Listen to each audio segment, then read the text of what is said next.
monster movies, you tend to have, like the monster would end up being some sort of allegorical or like a metaphor for some kind of interrelationship that is portrayed on the among the characters. But in this case, like the monster is a complete externality, as you kind of pointed out, which is kind of like interesting because it makes you wonder what the birds even represent, because it's an easy kind of like, and even in the trailer, like he makes the point that it's supposed to be kind of like a nature against man type of situation, but it also kind of like the questions such as why didn't they leave the bay, why didn't they just go to a different town, what about that kind of place, and this attack is like why is it so specific, kind of like makes us ask whether the birds are just like some kind of arbitrary environmental kind of uprising, or if it's trying to portray something a little more specific than that. Because like and again, like even on the point of it being very different from Psycho, I think I would also ask the question of like Psycho is supposed to be the unconscious kind of coming to the surface and having and fully manifesting itself. Here you could argue it's the same thing that's happening, except it's not happening in the form of a human, but like a total third party element, like kind of like Venom from Spider-Man 3. It's like this total external element, but it's totally kind of complementing everything about these people, because their lives are completely boring and like lazy, and nothing really significant is happening, that they have to make up these kind of Are you kidding? games to play with each Nothing's other. happening. A socialite who is the talk of the newspapers has shown up in their sleepy fishing bayside town, and you say Whose nothing's daddy happening. is owning the newspaper, by the way. A lot is happening in this sleepy town. Well, I mean, like she almost goes into a fountain. She goes into a fountain and like jumps into a fountain naked and all of that, right? Isn't that supposed to be the tabloid moment? It was scandalous, and it made the gossip columns, and everyone was talking about it. Which, by the way, that event is totally inspired from this movie right here, and I'm just gonna make sure that that's very clear. Jumping into Trevi Fountain in Rome. But to that point about why the birds are attacking this specific place, and right when she shows up, I mean, that woman in the diner even says, like, they weren't attacking until you were here. Like, what did you do? I think the film is very clear. Well, let me start off with this. I like to look at things very retrospectively. Personally, I think Hitchcock read the short story and was like, birds being scary. I bet that could be a great movie. And then just elaborated on that. He also lived near Santa Cruz, where, I mean, they reference it, but in 1961, a bunch of birds, and I have the headline for later, I was going to pull it up later on, but a bunch of birds literally went crazy, started throwing up everywhere, dive bombing cars, dive bombing houses, dive bombing people, and nobody knew why. They didn't figure out why until like 2012. That like, So we can talk about that later on, but yeah, no, I think it's those two things together. Well, and I think a lot of some of the things that I caught onto the film, and so I watched it years ago, and I've watched it like 3 times this week, and I even have it on in the background right now as we're talking. I think that's something that is not as talked about as much in the film is the hints of like feminism, especially in the age of the second wave feminist movement in America being like 2 or 3 years before this film. There's a lot of elements that I think the birds represent kind of like the old way of how we saw the natural world versus the new way of women finding their own empowerment and feeling more individualized, which is also signified by Melanie always wearing green. So she is a figure of nature, just as the birds are. And these two, like we say that it's people versus nature, but it's almost nature versus nature in a way of like, this old idea that, women aren't supposed to jump in fountains. Women aren't supposed to do whatever they want and enjoy life and, drive all the way to this place to sleep with a guy and do it by delivering birds. Women are supposed to be like the mother figure and take care of kids and provide for their husband, even though wife in the when she's bedside talks about how she still wakes up and wants to like make her husband breakfast every day. And her fear is about being abandoned. And now that she's lost her husband and her one child is grown up, it's her other child's birthday. That idea of her job of being a woman is almost a completion, and she feels like when that's done, then there'll be nothing.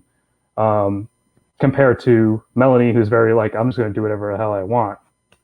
So I think that the element of nature versus nature there, of like, this is how things were done, and you're challenging that, versus, well, this is who I am, and this is what I am going to do because I'm a free person, I think is an interesting dynamic that the film presents very well. Of course, looking at it for the And I think 2021 line. to that exact point, there also seems to be a old money, new money dynamic going on here, where it seems like it seems like they're kind of old money. Like, it seems like their house is very nice. They're living in this, weirdly enough, very, very Anglo-Saxon New England WASP town, although it happens to be in Northern California, which everybody has like Boston accents, which kind of weirded me out. I don't know if anyone else noticed that. Like, I was like, yeah, like, like they have this like accent. Yeah, the mid-Atlantic accents was, but like weird. a lot of times it wasn't. A lot of times people seem to have like Boston, like Maine accents. Right. They have like the slight like Maine or not Boston, but like Cape Cod, like that kind of old, Yes. like, old money. Mid-Atlantic. Yeah, the sort of the proper kind of like the lady that we run into. The main characters seem to have that accent. But well, yes, right. People in the actual town seem to have like a slight, like almost Massachusetts tinge. Like, at least the guy, like the store owner, like that. So they seem to have like this, like it's almost like this could be transported to like Cape Cod or something that this is happening in. You know what I mean? Like, or like Martha's Vineyard or something like that. Like, there's a very old money atmosphere to it, a very waspy atmosphere to the town. And Melanie Daniels, her father owns the newspaper, but she seems to have a very nuevo rich, as they'd say, attitude towards life, and she's just kind of a socialite, like in a way that really existed in the 60s that I don't know if really existed before that. Like, she's just going, and they seem to even imply that she's just like, she's just kind of just hooking up with guys and like Rome. She like stops herself from saying that when they're in front of the car. She's like, well, I was doing plenty of and then she like changes the subject, but like, it's this new attitude where she's a very bohemian in some sense, nuevo rich socialite. So there's like almost like both a generational and like I think a new money and old money dynamic going on. I don't know if anyone else caught that as a what I kind of feel like is like interestingly this time I watched probably when I was like half my age right now, 14, 15. And like, I remember thinking that it was like some sort of, that the birds were kind of like the enemy. This time I kind of felt like a sort of solidarity with the birds. And I felt like they were kind of representing the feeling that I had at the 50-minute mark, because like, there was nothing really, like I said, like there was not really much going on, despite the fact that like all of this socialite venturing out into this, a quest to give the rose to her or get the rose from her bachelor or whatever. And like at the end of it all, like you're kind of hoping for, okay, your lives are not really kind of representing the sort of while on the one hand possessing all of the qualities of feminist movements, like kind of showing the interrelationships, the complex kind of characters of the women involved. At the end of the day, I don't know if any of you guys caught the scene where the kid kind of calls, he's kind of like a public defender or something like that, and she says that he hangs out in the hood or something. No, it's just like what the kid says is that the guy all right. So the kid says, I actually wrote down the quote. She says the people he defends are hoods, meaning like they're criminals, like just by default. Like she doesn't, and she's like an 11-year-old, so like you got to take it with a grain of salt. But she's saying like, yeah. But the point is that like the birds seem to be completely. She says I know all that democracy jazz. They're still hoods. Yeah, at the end of the day, the birds seem to be sort of like attacking them indiscriminately, regardless of their like so-called actualizations womanhood in every possible way. Like, good for you that you're a socialite, you who was able to jump into a fountain in Rome. I'm still gonna, peck you on the head because you still get that from the birds. And he said it also kind of like, the whole expression of giving somebody the bird also comes to mind. Like, Yeah. I just couldn't stop thinking about the whole idea of the birds as a sort of fuck you to the class of people that it's attacking. Well, it's like watching the birds as a lib versus watching the birds as a socialist. Like, when you're a lib, you're like, oh no, I hope they're okay and their personal stories are good. And then, as a leftist, you're like, no, indiscriminately attack everyone. Fuck the socialite. Fuck old money. We're out here. We're gonna burn it all down. But I wanted to bring Izzy into this because he hasn't said very much yet. I wanted to get his opinion on Yeah, so Birds, I think it's a very wholesome movie. It's so weird. It feels like there's a lot of like character development, but it's like character development that they're like all sus as fuck. Yeah. Yeah, like it's funny. So and at the same time, at the end of the movie, I'm just like left like, I don't know, like on edge, like almost like Sopranos, because like you don't know how the birds can be killed or what they're going to do to like, take out this population of birds. Like usually during horror movies, evil entity, the person killing everybody, there's always like a weak spot. So we don't get that with the birds. Like we don't, like they're like we said earlier, they're calling in the army. It's like, okay, what does the army do against like hundreds and thousands of birds, Well, so like the town. That town's done. Yeah, exactly. But I mean, it's just we don't know what's going to unfold. Like, will they ever be defeated, or is this it for everybody? Is it going to spread? We don't know. No, that was the point I was about to make when you said like, is it contained in this one town? Like, are the birds suddenly going insane, or is it like going to be a global phenomenon where all of a sudden like you're just kind of you're just the whole world is taken over by birds? Like, you don't know. But like also, I mean. So that part of it didn't exactly make sense to me until I was reading today about the fact that it really did happen in Santa Cruz, which is what they reference in when they're in the diner. And it turns out in Santa Cruz it happened. There was like a couple days where birds were just bombing everything, and then all of a sudden it just stopped, and nobody could figure it out for 50 years. So, I mean, to Gianni's point, I think that he made earlier, where it's just like, he reads it, like Hitchcock reads a story and goes, that would make a good movie. Like, also, like in a town that was very near where Hitchcock was living at the time, like it literally happened, and Hitchcock's like, huh. So I'm gonna play a clip, I guess, to get us back on track. Let's do it. This is Hitchcock talking about the difference between a whodunit, a thriller, and a suspense movie in his imagination, because this woman that's interviewing him accidentally I think calls what he does a thriller or something, and this is his response to it. So I think it's interesting. Speaking of sexiness, you deal a lot with sexual aberrations and fetishes as subject matter. You feel this is a good subject matter for suspense? Well, suspense it doesn't relate really to that. Then why would you Suspense use these? Relates entirely to causing an audience to go through emotions, and can only be arrived at by giving them knowledge. Most people get confused between the mystery story and the thriller and the suspense story and the whodunit. See, Well, the what is the whodunit, difference? there's a big difference. The whodunit, you see, is a intellectual exercise like a crossword puzzle. When you buy a whodunit, you're terribly tempted to look at that last page, and you don't because you feel you've wasted your money or be disappointed. But the suspense story is giving the audience full information before you start. In other words, there is a bomb under these seats. Tell the audience that. Then they will scream out and say, get out of there, get out of there. How about in Notorious? Could you describe the buildup of suspense there? Well, no, that wasn't really.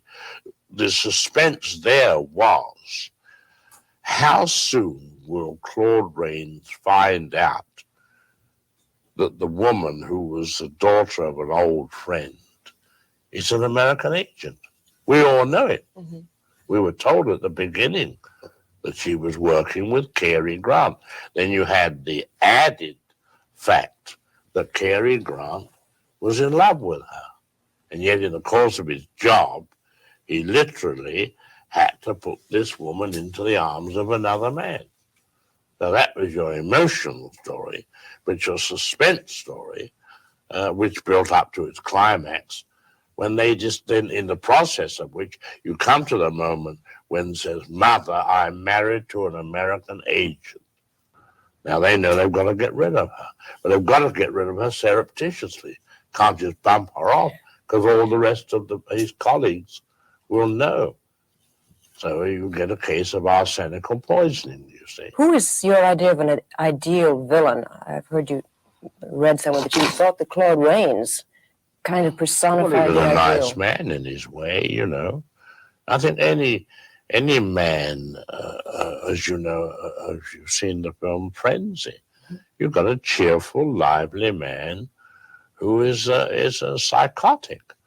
You see, unless they're pleasant and acceptable, their victims would never go near them. Most people misunderstand what a villain is. He's a charming man who kills women. But if he didn't have the charm, they'd run a mile from him. Well, that brings us back maybe to sexual aberrations again. There seem to be a lot of Jack the Ripper types in various films. Well, they are aberrations by the fact that outwardly they're acceptable members of society. And in the picture Frenzy, I get to go to some extent in a scene between a doctor and a lawyer to explain that fact, that outwardly they're normal, apparently decent human beings. And then, quote, it comes over them, unquote. You do use humor. Do you think that plays a kind of relief from the building up of suspense? You'll always need it. You know, you can't it's like just a bomb situation. If you have the bomb, you must never let it go off, because if you've created suspense with the audience, then you must relieve it.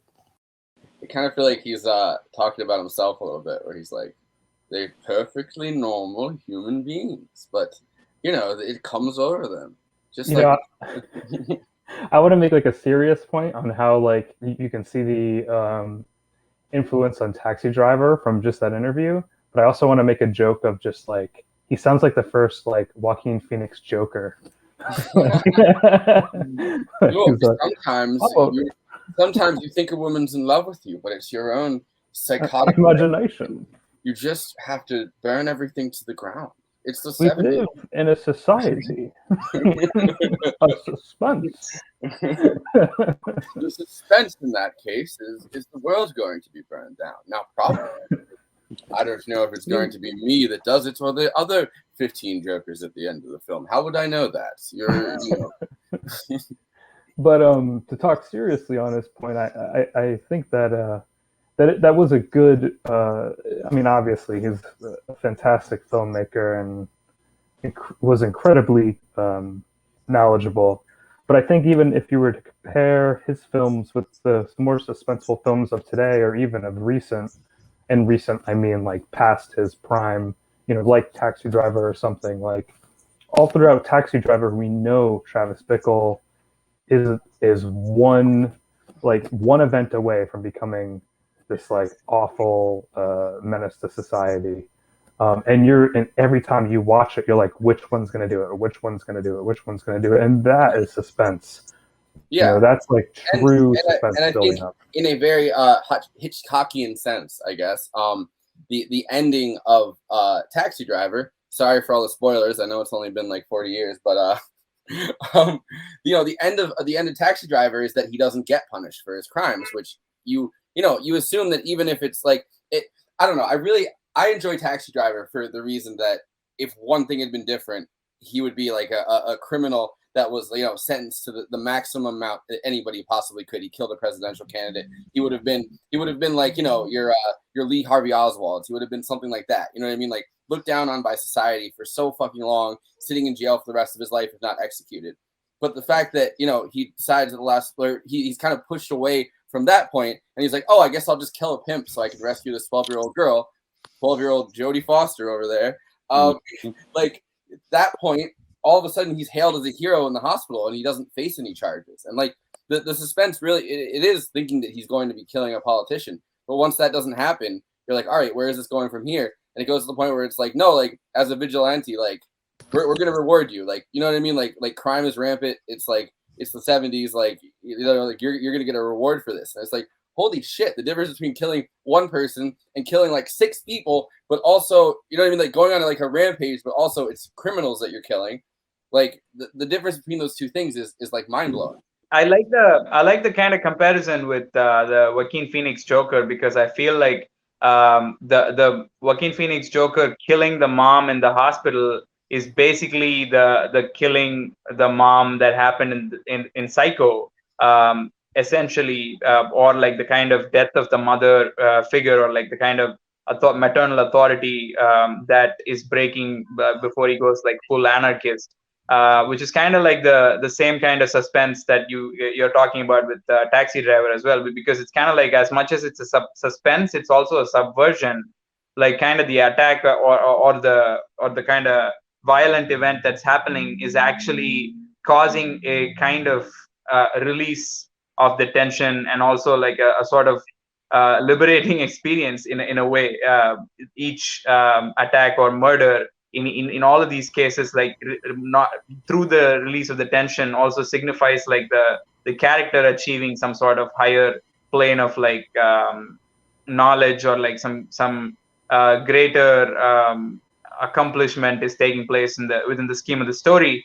I feel like something if you draw that parallel to Birds, I feel like it's like I mean, I said this to you, Forrest, in the text. I feel like it's kind of more like the suspense is what's going to be the final straw for the class war to break out, or something like that. So when are the birds going to go in for the kill to actually cause the rupture in the system? Because they kind of like slowly take one shot here and there. One bird even fails at like getting into the door, hits the door and then dies. So it's kind of like I have a point about that. Is it's kind of Hitchcock at the same time nodding to us, being like, don't worry, there's going to be birds, like, you know, oh no, like, you know what I mean? Like, it interrupts a very deep, like very passive aggressive but also open emotional conversation, because at the end of the movie you realize none of these relationships that he's built have mattered. Like, the thing that mattered is that birds have attacked the town. Like, the plot of the movie is that birds have attacked the town. You know, Hitchcock kind of fucking with his audience is waiting 50 minutes and building these really fucking boring relationships, so that the payoff is that birds start attacking people and none of them matter. Which, you know, Hitchcock's entire career has been spent building relationships just for one relationship or two relationships to turn out to be, the relationships that really matter, and to like move the plot and like kind of just be a twist. But in this case, he builds it's like he's building a Jenga tower, and then no one ever pulled, like, you know what I mean? Like, the thing that pulls it out is that a bunch of birds fucking attack the Jenga tower. Like, there's, you know what I mean? Like, it's like 52 minutes. It's like you wait for the first bird attack. Like, the first bird attack happens when the socialite character Melanie gets, attacked just on the forehead. Yeah. Right. Well, all right. Well, I was gonna say the way I kind of saw it was, it was almost like the birds, at least to me, it didn't seem like they symbolized anything. It seemed like they were there to take the symbolic sort of landscape that was developed in the first 50 minutes and just kind of turn it over. Yeah. Where you know, because I think that I don't know. It's almost to me. It's almost like the birds didn't have any symbolism at all. Like it's almost it's almost a nothingness that just is brought in to reveal that the symbols that we have, or the things that we read into things, are just things that we're making up. Because like the first 50 minutes, like I said before, was kind of just this continuous people being like, oh, I bet this is going on about this. And, and even in the diner scene, you have all these people with the different theories. The world's ending. No, it's just birds, whatever. But all of this sort of gets, it sort of doesn't matter. And sort of, I don't know. It's almost like the birds don't really symbolize anything. It's almost nihilistic. In one interpretation, anyway.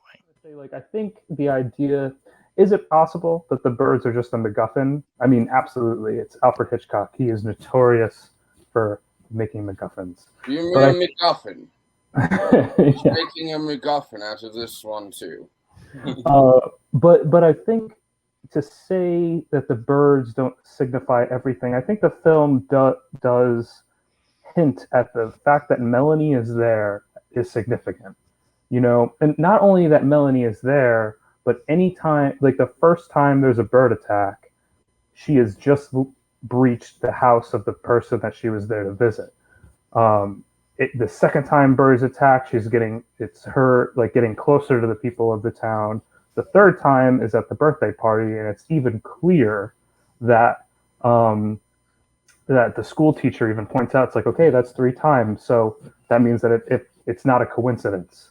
There's a significant targeted attack going on in the context of the film. I'm not talking about like in the real life situation of these characters. And then for the 4th time, and this is something that I picked up on my second viewing of the film, and one reason why I take such a strong stance towards like the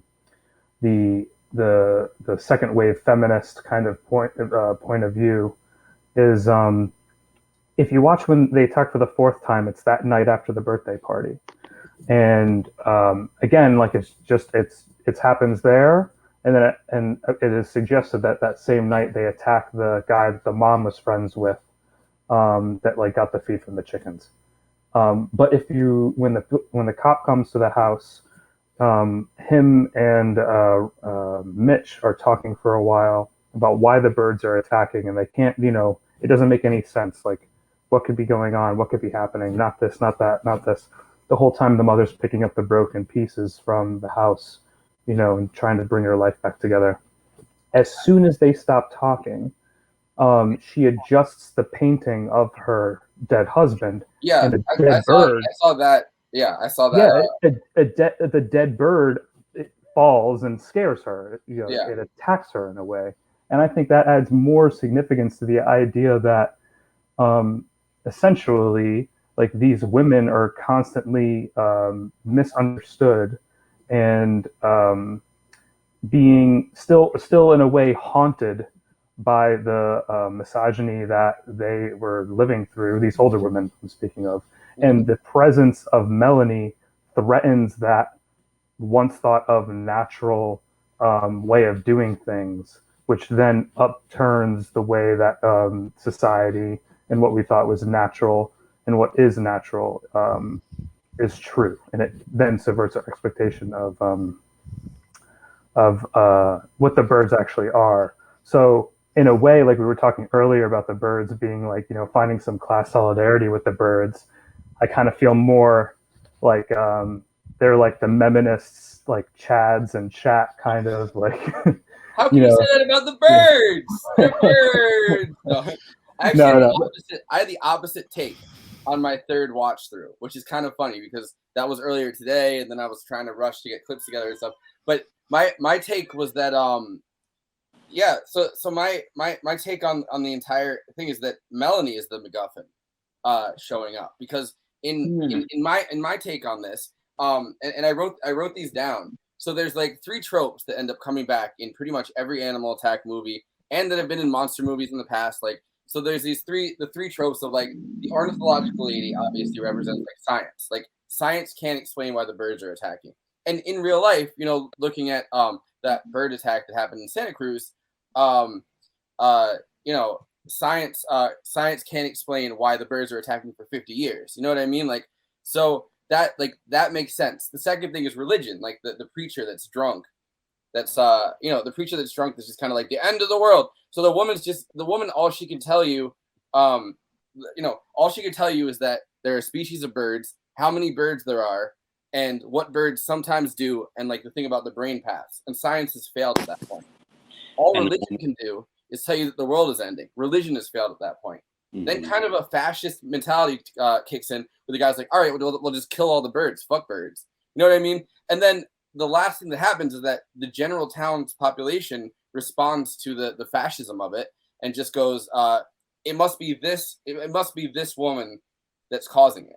So I thought her showing up kind of as the MacGuffin, because I thought Hitchcock was kind of making the point that when there is no explanation, which I think Hitchcock's point is that there is no explanation. I don't think the birds necessarily represent anything. I also think that Hitchcock wants you to transplant your own vision of what the birds represent, because it's terrifying. You're seeing something truly terrifying that nobody is explaining to you. Throughout the entire movie, no one's explaining it to you. Just like in life, when birds attacked people in Santa Cruz, nobody explained it to them because they didn't have an answer. It could have been anything.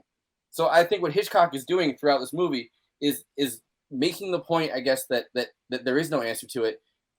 He's giving you these institutions almost like science, religion. They have no explanation for it.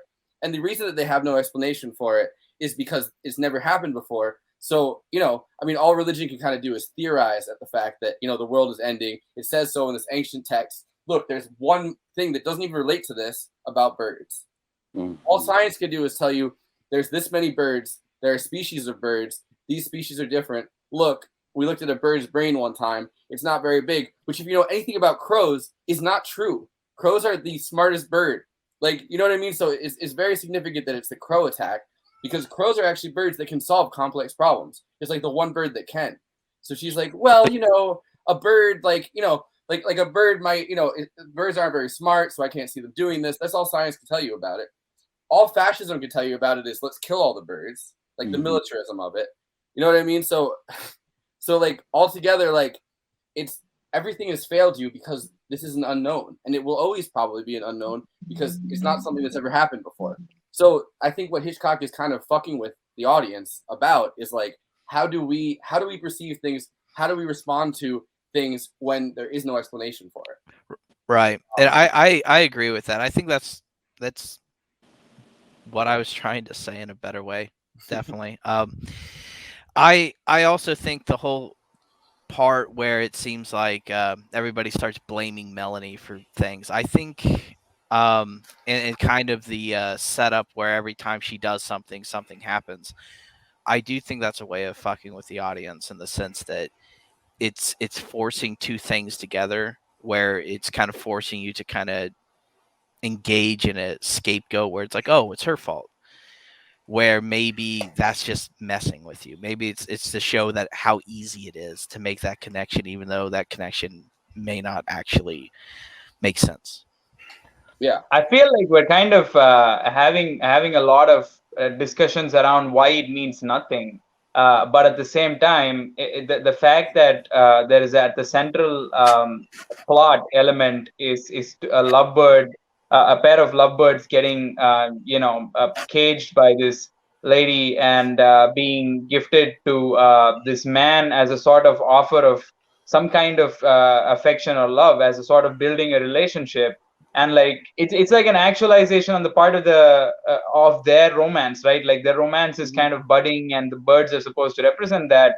But at the same time, the birds are being held captive by these people as a sort of gesture of their romance and all of that. And like to me, it like creates the perfect conflict for the birds to actually attack them, and like kind of in a very straightforward way. Literally, that's what is happening. Like the birds are angry that that your entire purpose of raison the I don't know how that the reason to exist in French is basically caging two birds and sharing how they can't live without each other, and finding some sort of meaning in your life through that experience of caging these two birds. And I feel like that kind of sets up the conflict as a sort of clear clash of some sort of two sides here, like, because clearly the one side is imprisoning the birds and the other side is attacking the side that's imprisoning the birds. It's like as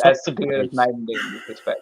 It's like the birds. It's kind of like a response to the birds, though, because it's like they're looking at the the crows and the birds that are attacking are looking at the lovebirds that are in the cages. It's like, this is our response to being somewhat imprisoned. We're just going to attack the people that are imprisoning us. It's like, my thing is like, this is like when nature, very Marxian in a solidaristic sense. yeah, like this is kind of like when nature is attacking back. Like the whole thing that I got from the movie is like, you know how we say things like, "Hey, we're going to eat a lot of crow." This is like the sense of like, there's the crow eating us. Yeah. In a figuratively speaking sense. Like, I mean, and I think that you're right about the fact that, and I think Karthik is too, that you're supposed to feel some type of solidarity with the birds. And I think that's the most straightforward reading, is that we literally do every possible, like even in that trailer, like we do every fucked up possible thing to birds. And now birds are like, we're not going to take it anymore. We're going to attack you. So I think that that's the most straightforward reading. I also think that very purposely it's left up to every possible interpretation of why the birds are attacking, because it's never explained. And it's never explained why it's just one town, because they're like, oh, well, I assume birds are attacking everywhere. The radio gets turned on. Nope, just your town. Just, you know what I mean? Like, and they do leave that point up to it where every time there's a bird attack, the lovebirds start singing. So it's almost like the lovebirds are calling for the other birds to attack. But at the same time, you see at other places where there aren't lovebirds. But I mean, I guess, you know, the guy that has his eyes pecked out, there's chickens there. But like, you know, like, so it's not necessary. So there's a lot of things. I think this is Hitchcock's ultimate MacGuffin film, because literally everything could be, and nothing could be. It could just be a straightforward case of birds are sick of getting attacked or getting caged and eaten. You know what I mean? Like, well, I think that the idea that the birds mean nothing, I think, if we're talking about what Hitchcock intended, that is a very realistic chance. Like the birds are attacking, and the real fear, the real reason for the film is Charlie's cat keeps hearing birds and is like, but so the reason they're attacking is not necessarily as important as what happens when we don't have an explainable reason why something bad is happening. Exactly. And 100%. Which right, and if we're talking about in the mind of Hitchcock, like, and also what the film is telling us too. I'm not saying that that's not a good interpretation. And I find it interesting that we're watching or we're analyzing this film and having that mindset while also living in this COVID reality where people are caged up because of a natural disaster, essentially, and their causation and blame for the restrictions or some of the things that are happening to them aren't necessarily about what actually caused their imprisonment, but more the response. Like they want to point fingers, they want an easy answer, where the answer might not be as simple. It might be more complex. And everything's failed them at that point. You know, right? Absolutely. Like, who do we look for answers? We look to science. I came up with this theory today while watching it and felt like, you know, I felt like mind blown by it. But like, who do we like turn to? We turn to science, and science can only really tell us either what they've studied or in the past what's happened. So if something happens out of nowhere and you're asking for a scientific explanation, science is going to be like either like, oh, that can't happen. Like, you know what I mean? Like there's scientific rules like that can't happen. I'm sorry. Like maybe not like a you know, like a scientist that really wants to study something, but just in general, like science is a concept. You know, if something's never happened before, science can't explain it.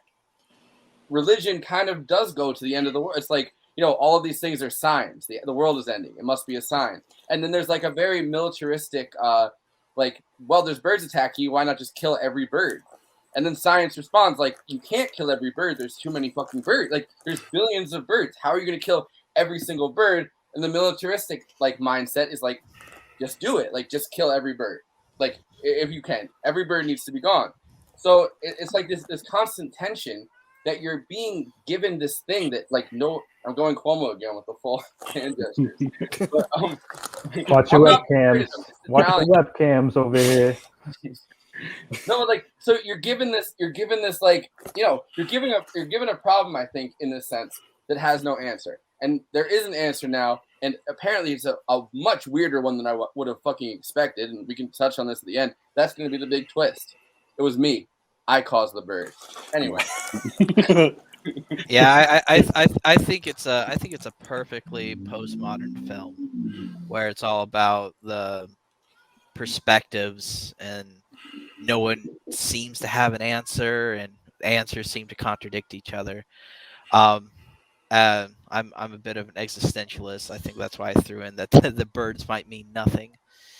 Because and that's why you commented on my meme post last night where I said I am a cynic and I can't help myself. But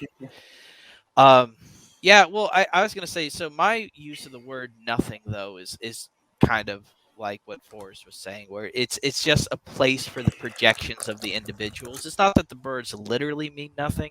Obviously they mean something, otherwise they wouldn't be flying through doors. But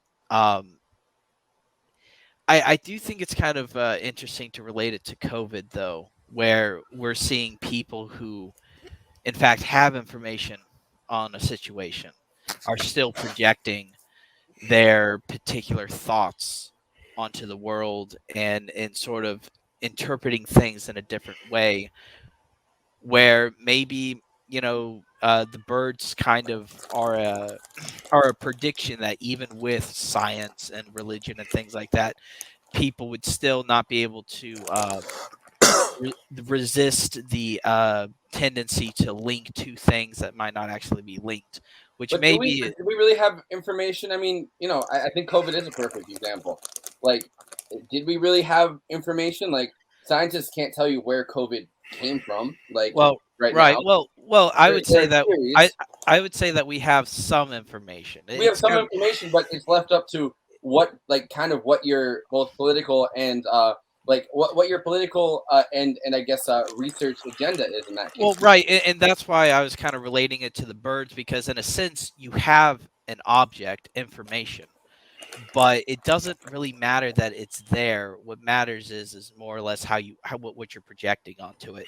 So like, you go through the different stages like you were talking about, where you ask religion and you ask science, and then you kind of go to a militaristic thing, and it's almost like showing, at least the way I interpreted it as well, is that it's almost showing that within technology and advanced societies, you still have that primitive base where we kind of react to things not by whether we have information about or whether the event's happening. We kind of have a almost, I would say, almost primitive response where we're just looking for answers. Yeah, no, I mean, we want an answer. Gianni, I just want to make this one point. The thing that we want is an answer, and the fact that we can't have an answer in the age of information. But I mean, this movie's obviously before that. But like making that point before that, the fact that we can't have an answer is like incredibly infuriating, and just like literally leads to fascism in some cases, because we're just like, the only possible answer can be violence. Let's eradicate the problem.